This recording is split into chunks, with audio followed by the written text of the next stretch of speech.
O ayan mga guys, ang aking kaibigan na si Kalbo. Ayaw daw ipakita ang muka dahil ayaw na daw sumikat.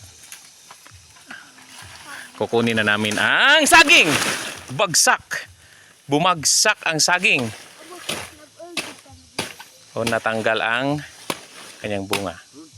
O pugi. O yan pugi. Putulin mo sa puno pugi para mas dumami ang kanyang anang saha pugi. Yung mga liliit na saging. Oh.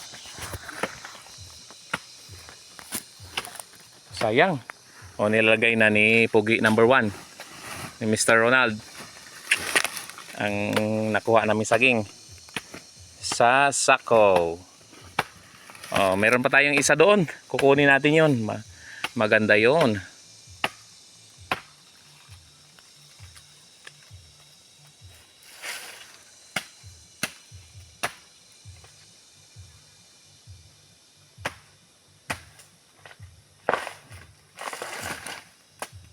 Okay. Okay na. Very good. Very good, sabi ni Don Ramon. Very good. Very good, Kalbo. Very good.